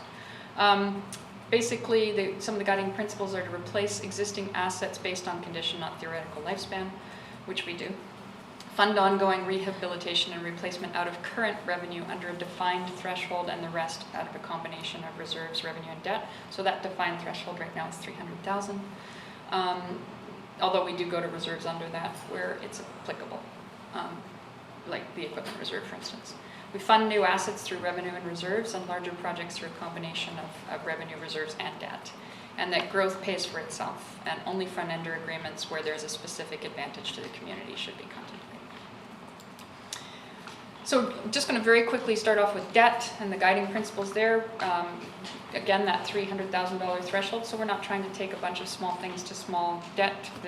We end up paying quite a bit more in interest, and it's administratively difficult to manage those. So there's not a lot of, in terms of efficiency and effectiveness, I think 300,000 is a minimum level, and we've hit that target.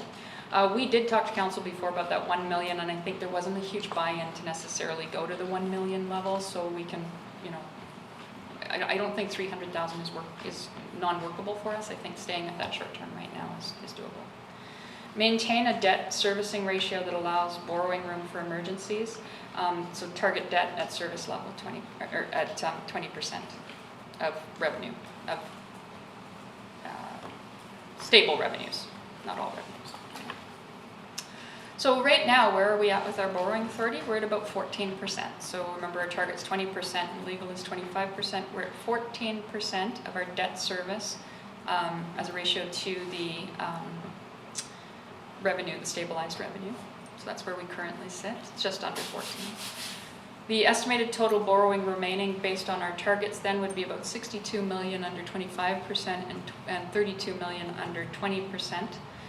The key to this metric is that we have very low interest rates right now. So this assumes today's interest rates and an amortization period of about 15 years here, because I'm sort of ramping it back from 20 years down to 15. And that's where I'd like to take our financial policies, is that we're not going to debt for 20 years for most things. It would have to be an extraordinary instance.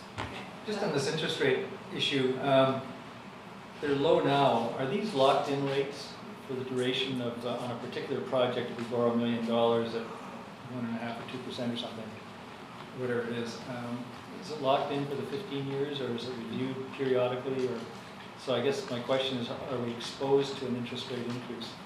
So with most things longer than 10 years, yes, we're exposed. So MFA will only take any debenture for 10 years. They just refinance it in the 10th year for us if we're on a 15 or 20 year amortization. So there is a risk. That's one of the arguments for why I'm trying to bring us down to a 15 year, beyond the fact that you can almost double your cost with interest if you don't get your amortization periods down. So I think there's an argument to really try and keep your borrowing levels at 15 or lower. And you'll see when we actually bring debt issues to you, you very rarely, if ever, seen me bring you an actual debt issue for longer than 15 years. And hence why I think from a loan authorization perspective, we're even starting to gauge our loan authorizations too, so that we are being realistic about where we're going to go with that borrowing level. So the estimated capacity, when I do the sort of groundwork around what could we do realistically over the next 20 years and stay within our 20% targets, and I think that magic number is about $8 million of borrowing a year. So with the debt coming off and going on, I think $8 million is sort of the max we want to take per year, just for council's understanding. And in 2017, our new borrowing was $5.4 million, so we were within that target. 2018 estimated impact of borrowing debt service on taxation is 1.1% right out of the gates.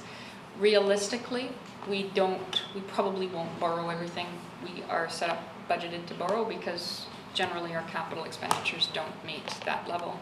And so we may not go to borrowing. One of the things, however, is we are relying very much right now on our accumulated surpluses to interim finance. And I would like to move away from that. It is causing us some complications as we get to surplus, where we're really understanding where our surplus position truly is when we're interim financing and using it as an interim capital financing mechanism. So we are going to start going to the more municipal norm of doing some interim financing for each capital project. And we're doing a lot of work internally around cleaning up how we deal with debt. So please bear with us, but the idea is to get to a more standardized approach where we take a borrowing for a major capital project and we take it to full construction, or we take it to construction financing until we go to debt, and then we take the whole project to debt once and for all. So that's basically our goal right now around debt and borrowing. Did everybody catch that? Make some sense? Or Solid waste, significant increase, estimated at about 8.7% impact on fees. And that is just the initial kick out, so the initial borrowing we're doing on what we'll call phase 1 of the vertical expansion. It does not include the stuff right now, so but we're expecting that that's going to have a fairly significant impact on the fees. So just to keep those things in mind. Sorry,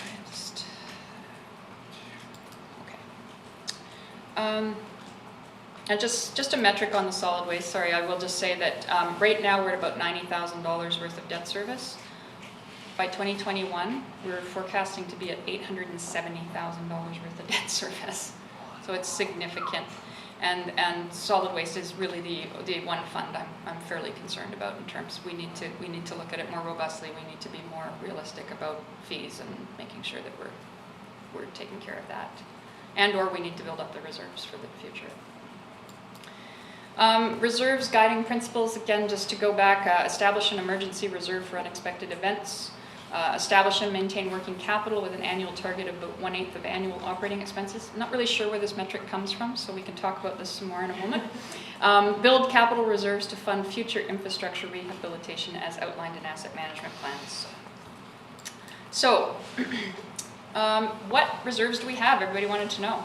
So these are the reserves we have. These are council designated reserves. That means we have an official bylaw on the street for them, and we hold the reserves based on those bylaws, and we can expend them based on those bylaws.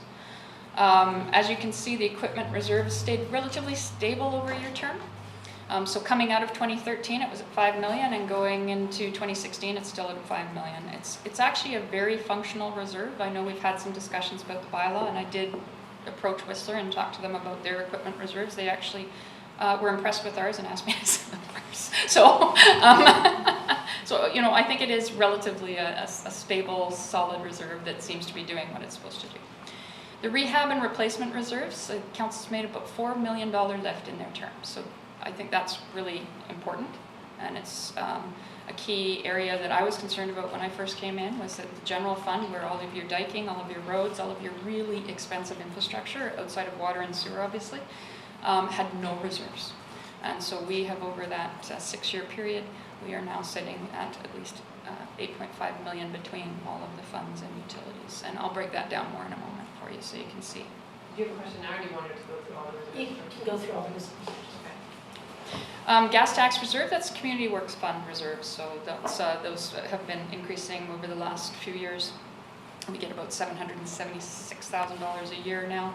And we flush those into reserve, and we use those predominantly for capital, but it's also a great reserve to use for major studies like waste management plans, water master plans that generally aren't that easy to find grants for. So, affordable housing reserve, so that has gone up fairly substantially in the last year. We had all effectively taken it down to 0 with the Centerpoint project, but it's working its way back up with our community amenity contributions.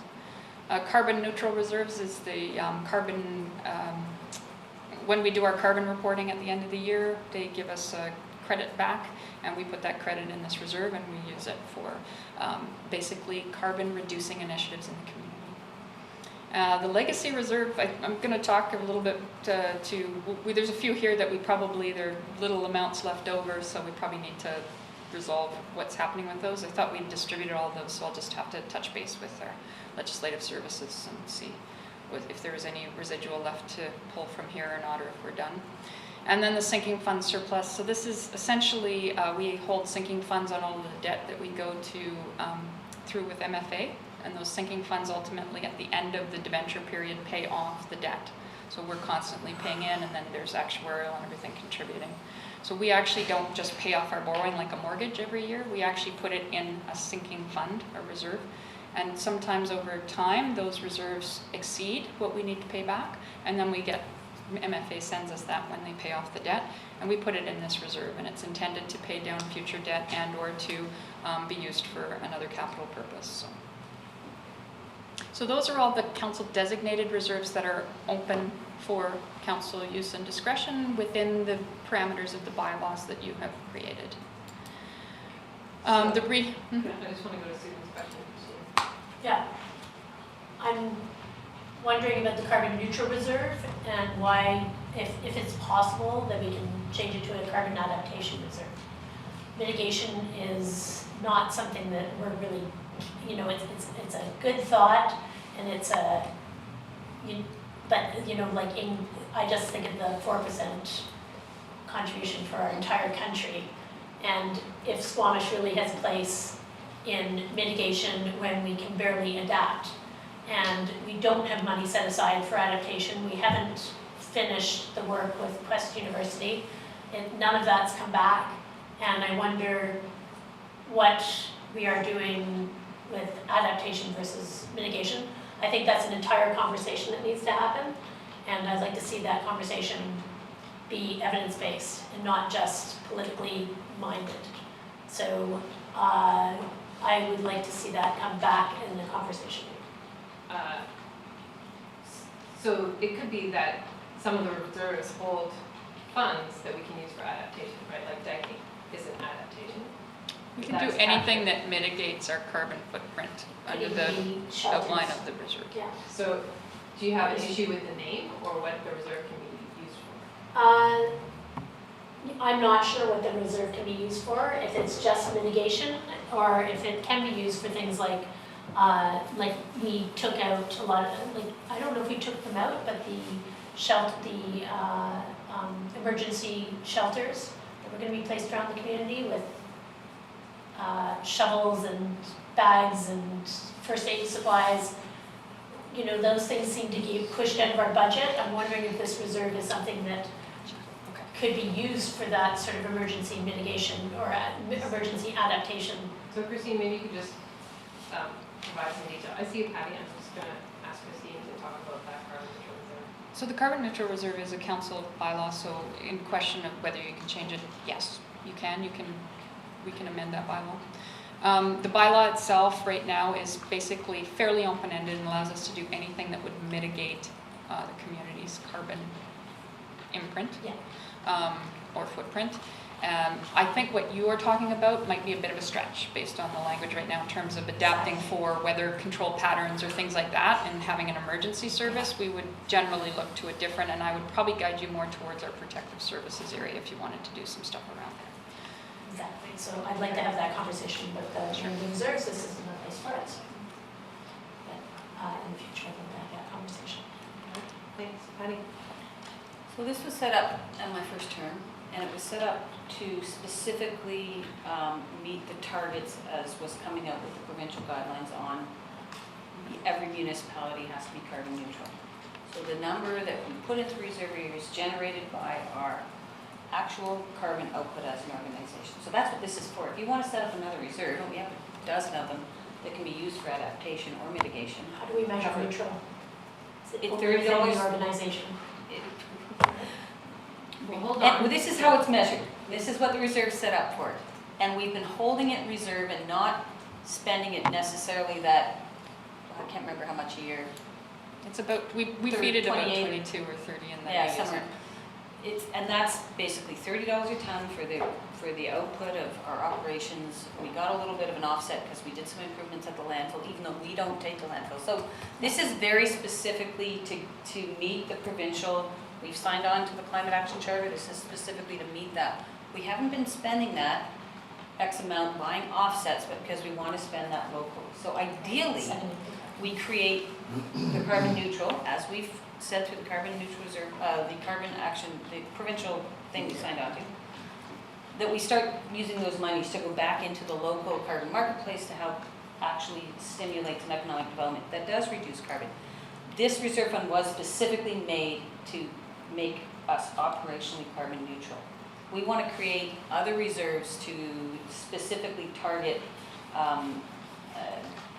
adaptation, and we can do it through all these other ones. I don't think we have to actually set up another reserve, but that's what it was for, and it's based on our carbon output. It's very simple. I think at some point, the district has to start looking at all of its planning in terms of climate adaptation. You know, will we have to spend more on it sooner than we thought? You know, is our infrastructure built to handle more rainfall coming all at once versus over the course of, you know, months and months? So, you know, 6% more. it's, that's not the conversation for today. But I think, like Patty said, I think a lot of what we are doing is captured in some of these reserves. We just haven't specifically called it out. And again, we do, in behind the scenes, we do have staff that work on finding out what is that base neutral level, and that's part of that reporting that we do annually. I think we have to realize, I mean, it's not a lot of money that we're putting in there every year. It's not, No. we're not going to change the world. It's to get us to carbon neutral from an operational standpoint. Okay, and then the rehab and replacement reserves, specifically broken down by fund, and this is where you'll see quite a marked change in the general fund. It's going slowly. We kind of went up 1% per year, so we started out putting in about 200,000 a year. We were up to $1 million now, so over the next few years, we'll start to see this grow exponentially now with that level.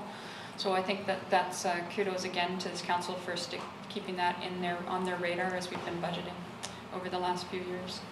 The water, we've had to cheat a little bit with the borrowing into the water. We had kind of asked the water and sewer utilities to step back and stay away from borrowing for a bit while we got the general fund reserves up.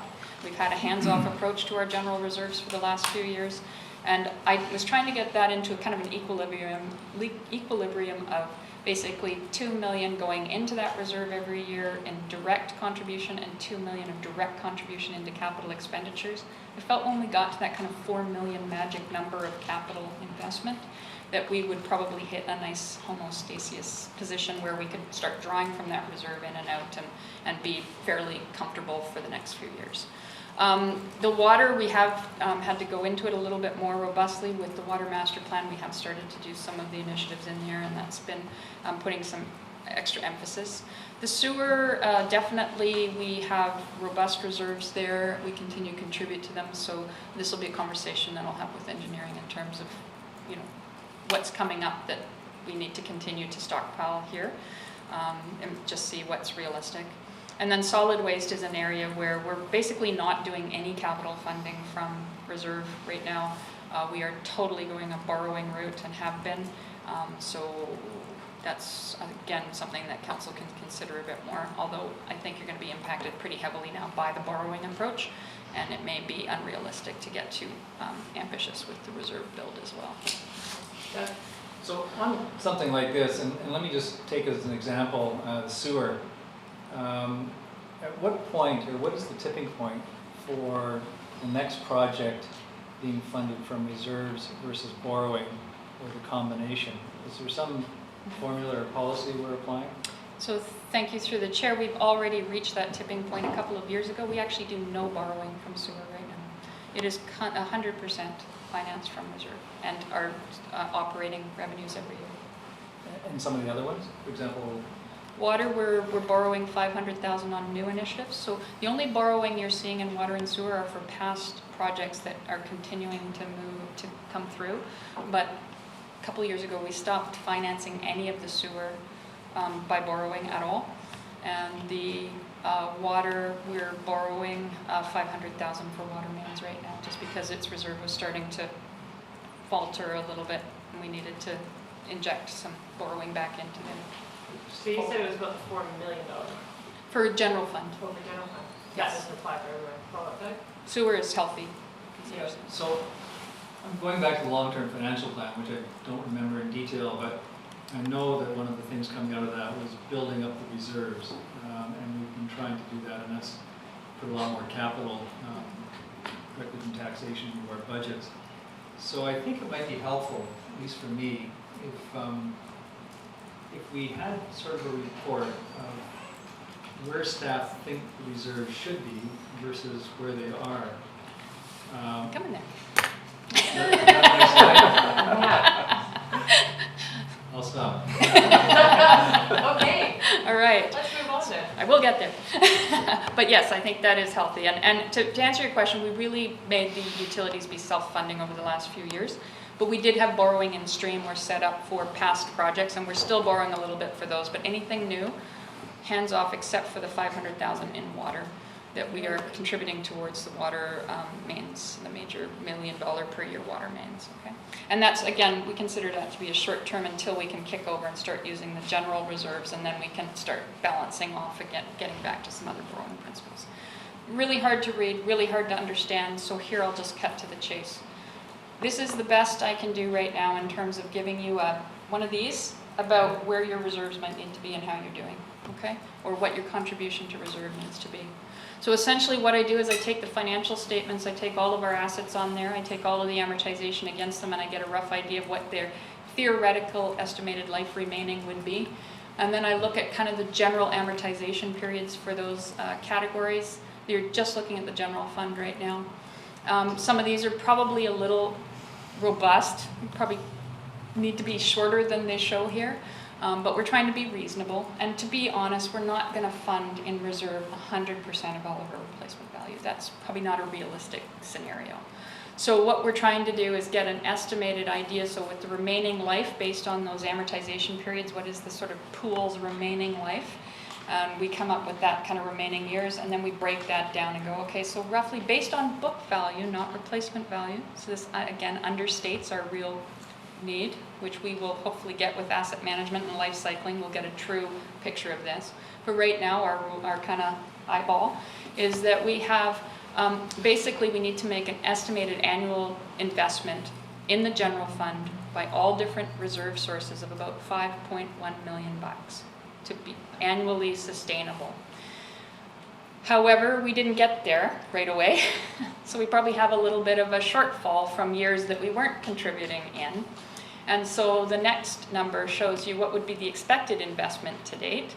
So we would expect to have about $66 million. Now this is where I put the caveat on, because you're not going to hold a reserve for the entire replacement value of your assets. That probably is not realistic. Some of those things need to be borrowed. Some of those things, you know, we're not going to turn over the whole thing. So this is just a kind of an ideal guideline around what is that deficit that Councillor Race talked to earlier today. What's kind of considered to be where we don't necessarily have enough money sitting. And how does that break down in terms of annual need to catch back up? And that would be closer to $8.2 million a year that we would need to invest to catch up that backlog of stuff we haven't been putting towards. So again, I'm not necessarily representing that we should be putting $8 million away towards capital and direct financing. Again, I think there's a blend between borrowing and reserve, and we won't get into all those policies today, but there is a blend, and we don't need to get 100% there. But I do think it's realistic to try and get up to about that $5 million mark. And when I say that, it's not just I'm kind of targeting for us to get $4 million on the general rehab reserve, and then we supplement that with the Community Works Fund draw and use. And we're contributing every year to Community Works Fund, so that makes up some of the extra $1 million that we're not at with 5. And we also contribute about $300,000 in equipment reserves per year, 300,000 to 400,000. Actually, it's closer to almost 6 this year because we've had more new equipment turnover, and there's a bigger the way that's graduated down. So I think we're about $600,000 contribution coming in from equipment reserves, as indicated there. And then the general capital reserves, we're doing about $1 million right now, and then we put directly into capital 1.5 million, roughly. Okay, so if I could get those two upper numbers to about 2 and 2, I would say we are super solid, financially solid. All right, Susan. It's, I am wondering about the buildings reserve and what we do to put away for replacement of buildings. We only maintain buildings. We have never really, as far as I've been on council, really had a fund that we are like this, putting significant funds for the growth of our assets away. So I think that's a fair comment. And in building up the general fund, we are essentially looking at all aspects, just like the sewer plant would be in the sewers and the water plants would be in the water. We would consider the operating general funds to be in this fund.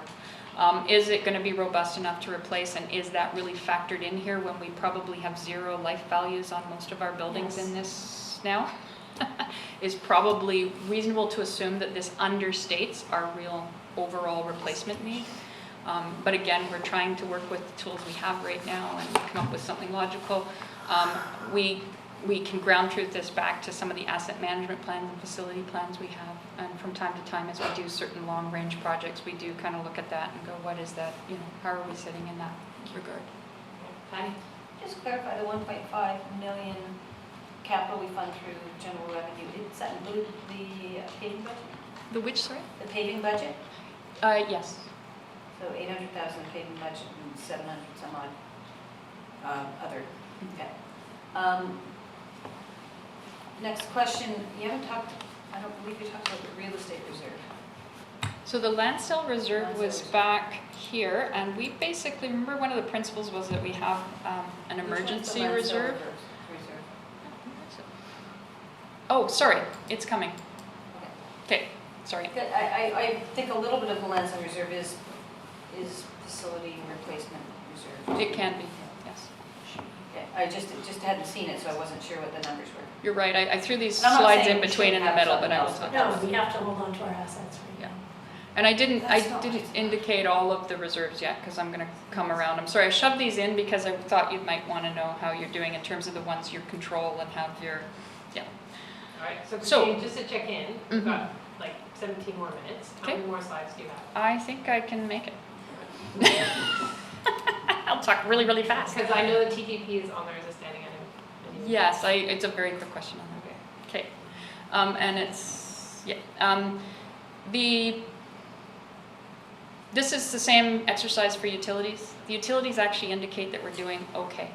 So we're in the reserve neighborhood.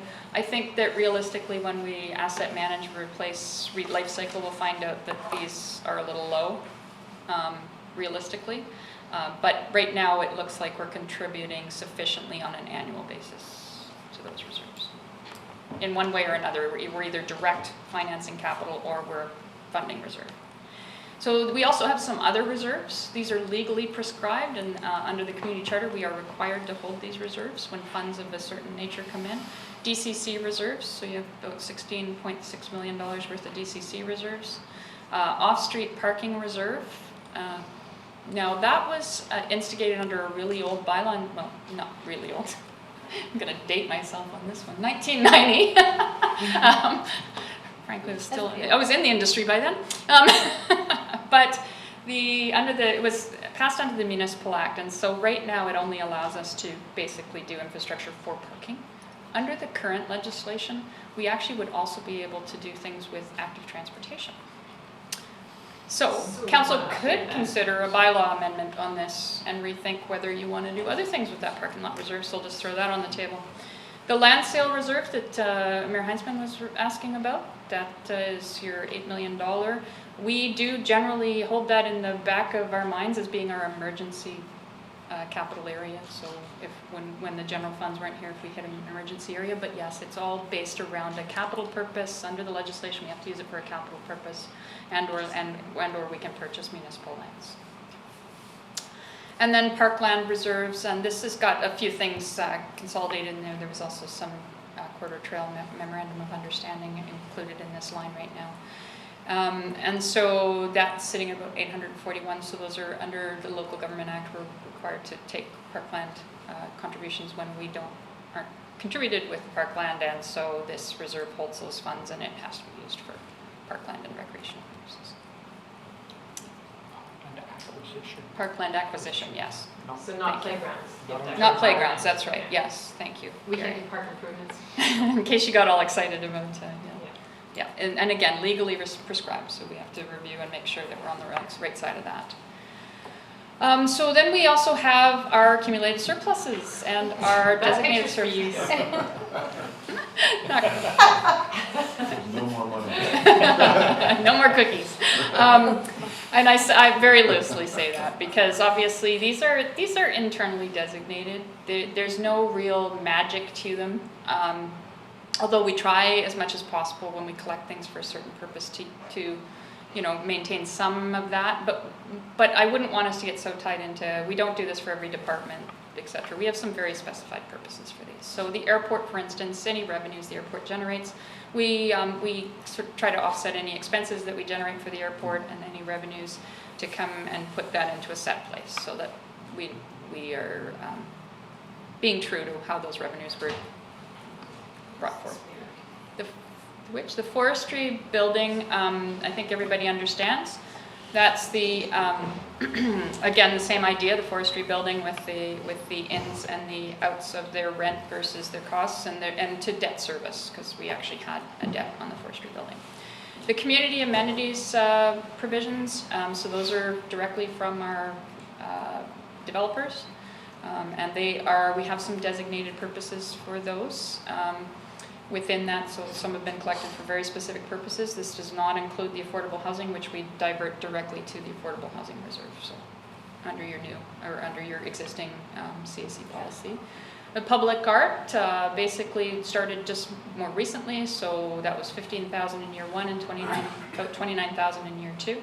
And the current year, we'll wait to see what the Public Art Committee decides to contribute to this reserve when the smoke clears on the 50,000 that we've put out into the budget for their designation and use.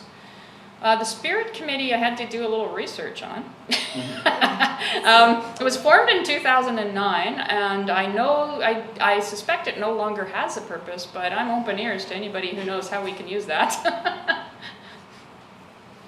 It was came about in 2009, and what I've seen expenses against it so far are more along the lines of economic development advertising.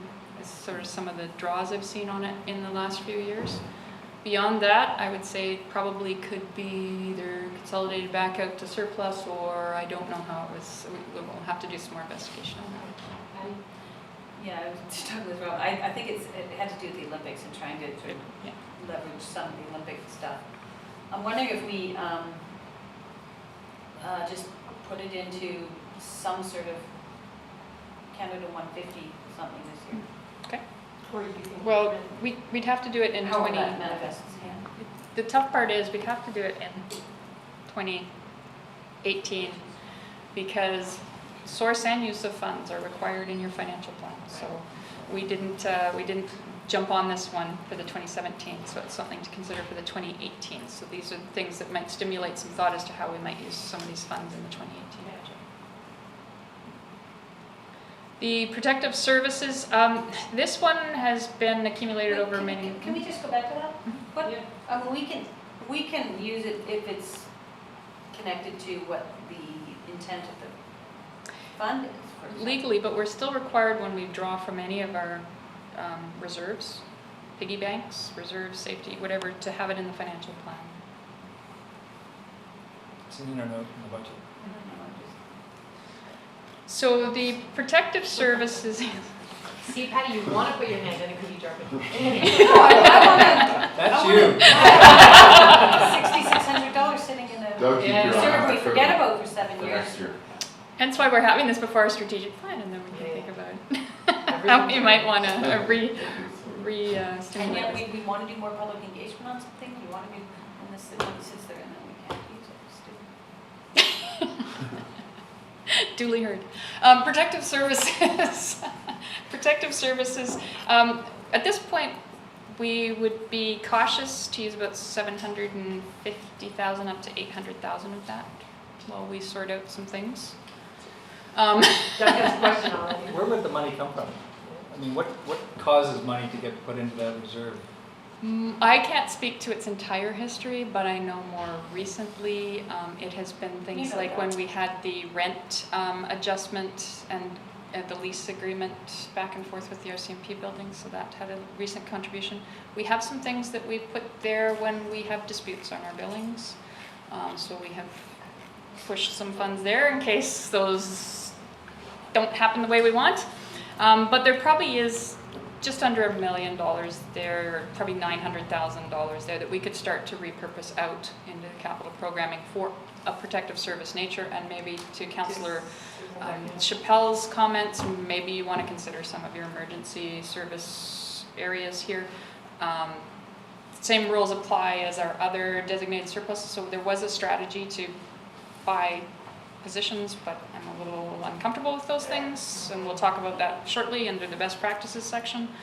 Tax appeals, very quickly, we have a couple of major appeals underway, so we put a provision away in case the revenue that we thought we had doesn't pan out for us and we have to pay that back through an appeal process. So we put a provision up so that the taxpayer isn't hit with that later, a few years later.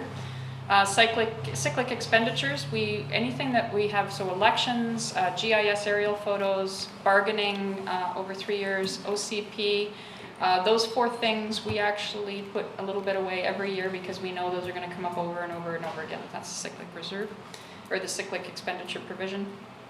Grant revenues, I need to investigate this. This looks like it was probably a accounting issue at some points. It probably needs to be in my deferred revenue instead of here. So just bear with us on that while we fix that. The accounting standards changed, and I think somewhere between all of our staff changes in the interim, this one ended up in a provision and probably should be somewhere else.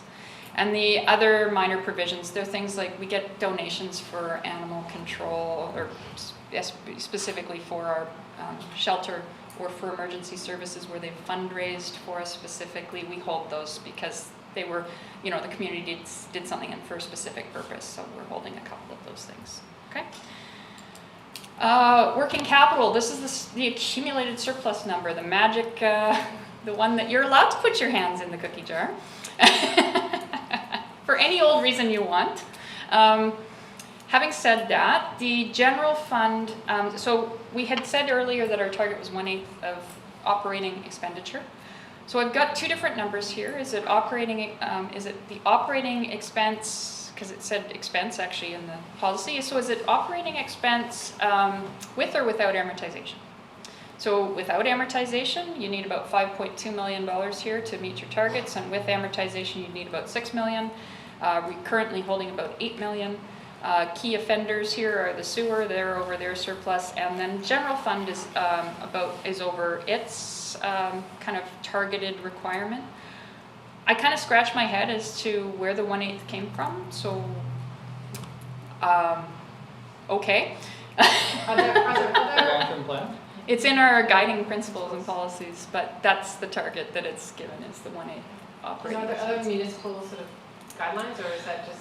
I'll go out and do some more work. This is an area that of, I don't know that there's a lot of, I've gone to reserve courses and accumulated surplus. They didn't really, I mean, basically they want you to life cycle things out and make sure you have enough reserves, and, you know, I don't know where that magic rule of thumb is for this. We can certainly research it more. To give you a rough idea, you're doing okay in working capital. You have enough. We can continue to use a little bit. We don't keep our future, like this is net of what we need to use next year, so we have some room there.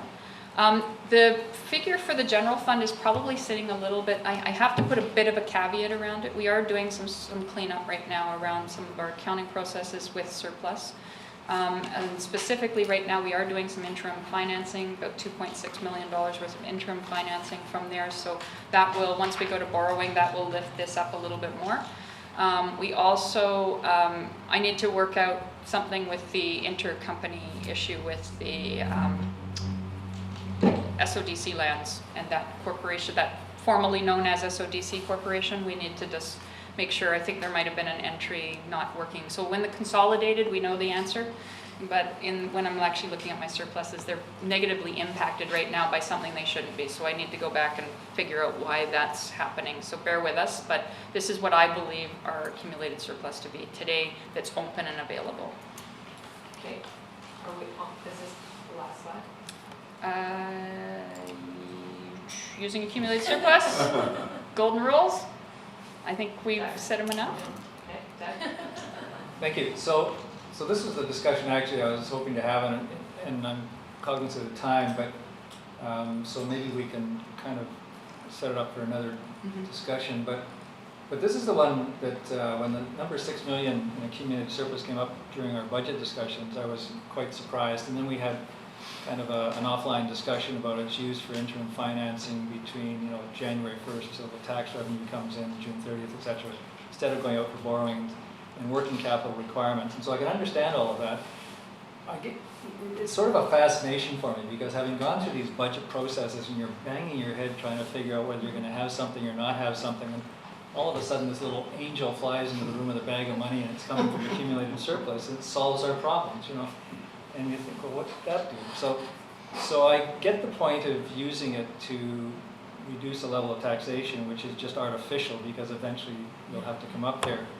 But on the other hand, for me, I guess there's a danger in having too much money there. And in a business, if we were making widgets and that was profit, we just hadn't distributed to shareholders or something, not a problem. but it's money we've taxed, if I understand it correctly, and we've taken it from people. And so I understand there's a need to retain some of it, but otherwise we should put it to use. And so I think that's the discussion, and it won't happen this afternoon, around what we do with it. And if we did nothing else but just not borrow that amount of money in the next budget, in effect it's going for some infrastructure or something, then maybe that's a better thing for it after you get past a certain point. So that's kind of the thing that I wanted to have a discussion around. And now, having gone through some of those other designated surpluses, maybe there's some designation or redesignation of some of those we should look at as well. It's maybe a bigger discussion, seeing that there's some possibly dead money in there as well that could be used for some community benefit. So, 2 very quick slides, and it might partially address. Yeah, because my question is, how much working capital do we need? And is the very fact that we're using it for working capital actually a good use because it avoids interest? So it's a good use of tax dollars, right? Go ahead. So the golden rules are exactly that. Try not to use year-over-year money unless you're phasing in to stabilize rates. So we have done that before with the protective services when we knew we were going from a big hit all of a sudden in 1 year. We try to phase that in. So that's a good use of it. Good use of it is to use it for one-time projects. Caveat on that, under this one is why not apply to special projects? Well, we would. The only thing is that I want to keep you guys cognizant of is the fact that every year we have special projects. So that almost is like a year-over-year operating line to a certain level. And I think the magic discussion with council is what is the magic level that we say we're not going below that anymore with accumulated surplus because year over year. And so what I did was I just pulled you the last few years. I pulled what we actually took in terms of special projects that were not carry forward projects. So what was the total amount of projects that we spent year over year? The average was 781,000. And what are we funding from taxation on average is about 460. Our target was 650, maybe that's too high. So something for council to mull over as we go through in terms of targets for 2018. And I know we're under pressure, so I won't expand on that anymore. I think I've broken record on some of those topics. And so if there's any other takeaways you'd like us to look into more, we're happy to do that. Well, I think it's cleaning up some of those reserves. I think there's probably discussion around adaptation at some point. But whether that happens through community development or finance and audit, I'm not quite sure where that sits, actually. Probably here, realistically. No. No, because we're talking about a lot about infrastructure priorities and all the different plans that we have. So it fits somewhere. Mm-hmm. We can also look at it as we're going through the budget process, finding ways. But again, what I want to be careful of is that we find and establish some level of operating project that we're not funding this way year over year, and some level of capital investment that we're not funding year over year, because we are trying to stabilize the tax rate in a longer way. So that's my only caveat to you. Yes, absolutely. When those one-off big things come through, like this last time OCP, we used accumulated surplus. It made sense. It was kind of a big spike of stuff we had to do, and now we've chosen to put that in our cyclic reserve. But those are great ideas in terms of municipal hall, stockpiling some capital. I would highly recommend that we move some of the working capital over to your general fund capital reserve. We found that it was underfunded. Maybe we move it over there and we skip investing more than the $1 million this year. We stay at the $1 million level and bring some of that accumulated surplus to just bring that capital back up to a level that we're hitting. So those are some of the things I'd love to toss by and that we as a management team would love to look at before we come into the next budget cycle. And very briefly, and I think it wouldn't hurt to try to develop a little bit of policy, so we take some of the just guesswork and uncertainty out of it. And I agree with you on the recurring special projects. I mean, I absolutely get that. That's like the paving budget, really, the same idea. We're going to have them. It's got to be a line item, understand. But it's the kind of the extra stuff that keeps showing up that allows this fund to accumulate that, my term is dead money, but I mean, just it's money that we tax for and not use. You're not using. So I'd be hopeful to develop a little bit of policy around that. And if it is just going to community fund, fine. If that's what we decide to do, that might be the best thing for it. And save us taxing for money. For more capital reserve, yeah. That's sort of my number, right now off the top, that would be my first recommendation to you, is that we look at moving about 2.5 million right over to capital reserves, but that would be my number one thought process around that. And I like that idea. Okay, last thing is a question about the TTP. So we're going to put the TTP project, the Technology Transformation Project, on this agenda because it's big and this year there's a lot of work being done in the finance area. I think, Christine, I think you had a question for council. I do, just a very brief one. We're just grappling right now with setting up some of our workflows, and one of the areas where we have a new position that's come in that's not in our bylaw for designating purchasing authority, and it's the senior director position, sorry. A senior director position falls somewhere between, is it the director level or the GM level you'd like them to have for purchasing authority? It's kind of unclear for us, and we're trying to do the workflows, so we need to decide, are they director or GM status in terms of purchasing authority? So that's just one of the questions for us to resolve for workflow. And the reason we put this standing item on the TTP project is literally just for these kind of emerging things as we're going through the project. We need to get a business process sorted so that we can build the system. And we'll have to bring back, maybe we need to bring back the bylaw for more clarity. So, hearing from this side, we need something in front of us. Okay. What would you prefer? What makes sense? I would like to hear what makes sense to staff as far as. If it's a concern, if it's a concern for council, they want to deliberate and think about it more, then we can bring back a bylaw amendment. I think Look at just it see more the level robustly. of delegation for that, so Yeah. it's on paper, then we can make a good decision. Okay. Right? Great. Yeah, I mean, on that, if we're gonna have TTP on this committee, and if there is sort of a request like that, a little memo, just sort of having it in writing in the agenda is helpful. You could make a decision right away, but if there's nothing in front of us. we Yeah, have the no, that's a bylaw fair comment. In front of us. Right. Okay, there's nothing under item 5 in terms of recommendations or referrals to council.